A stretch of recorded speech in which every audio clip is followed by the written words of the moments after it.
আসসালামু আলাইকুম, কেমন আছেন সবাই? আজকে শেয়ার করব পাকিস্তানের একটা জনপ্রিয় রেসিপি পেশোয়ারি গোস্ত। এই গোস্তটা রান্না করার জন্য আমাদের প্রথমে লাগছে ঘি। এখানে আমি 3 টেবিল চামচ ঘি দিয়েছি। অবশ্যই এই রান্নাটা কিন্তু ঘি দিয়ে করতে হবে, তেল দিয়ে করলে কিন্তু রান্নাটা ভালো হবে না। তারপর এখানে আমি গরুর মাংস নিয়েছি। এই গরুর মাংসটা আমি হাড় চর্বি সহ নিয়েছি। আপনারা চাইলে কিন্তু এখানে খাসির মাংসটাও নিতে পারেন। মাংসগুলোকে এখন দিয়ে দিচ্ছি, দিয়ে এটাকে আমি 1 থেকে 1.5 মিনিটের মতো ভেজে নিব। চুলার আঁচটা মিডিয়াম আঁচ রেখে। এই পেশোয়ারি গোস্ত রান্না করাতে কিন্তু কোনো রকম মশলা ব্যবহার করা হয় না, শুধুমাত্র কয়েকটা উপকরণ দিয়ে এটা রান্না করা হয়ে যায়। এই তো আমি এটাকে 1 থেকে 1.5 মিনিটের মতো ভেজে নিয়েছি। এখন আমরা এর মাঝে দিয়ে দিব আলু ছাড়া তো যেন মনে হয় পেশোয়ারি গোস্ত অসম্পূর্ণই থাকে। আলুগুলোকে আমি আস্তই খোসা ছাড়িয়ে নিয়েছি।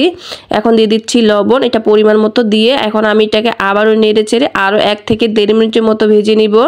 এই পেশোয়ারি গোস্ত পাকিস্তানে যেমনি জনপ্রিয়, এখন তো বাংলাদেশের মানুষও এটাকে অনেক বেশি পছন্দ করতে শুরু করে দিয়েছে। এই তো আমি এটাকে আরও কিছুক্ষণ ভেজে নিয়েছি। এখন আমরা যেহেতু বাঙালিদের তো ঝাল ছাড়া কোনো খাবার পছন্দই করে না। এখন আমি এর মাঝে দিয়ে দিচ্ছি কাঁচামরিচ, আদা রসুন একটু থেতো করে নিয়েছি, আর দিয়ে দিচ্ছি গোলমরিচের গুঁড়া। এতে করে খুব সুন্দর একটা ফ্লেভার বের হবে। এখন এই সবগুলোকে আবারও কিছুক্ষণ ভেজে নেব, যাতে আদা রসুন আর কাঁচামরিচের যে একটা কাঁচা গন্ধ থাকে সেটা না আসে। এটাকে আমি আরও 1 থেকে 1.5 মিনিটের মতো ভেজে নিয়েছি। এই রেসিপিটা আপনারা অবশ্যই বাসায় একবার ট্রাই করবেন, খেতে কিন্তু ভালোই লাগে, খারাপ লাগে না। আমি তো প্রথমে ভেবেছিলাম এটা কেমন না কেমন জানি হয়।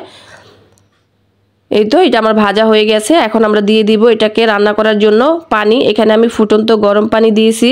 চেষ্টা করবেন ফুটন্ত গরম পানি দেওয়ার জন্য, এতে করে রান্নার টেস্টটা ভালো হবে।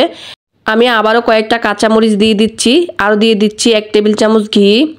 এই রান্নাতে কিন্তু অবশ্যই ঘি দিতে হবে। ঘি দিয়ে রান্না করলে কিন্তু এই মাংসের যে একটা কাঁচা গন্ধ সেটা কিন্তু আর আসে না, যেহেতু আমরা এখানে আর কোনো রকম মশলা ব্যবহার করব না।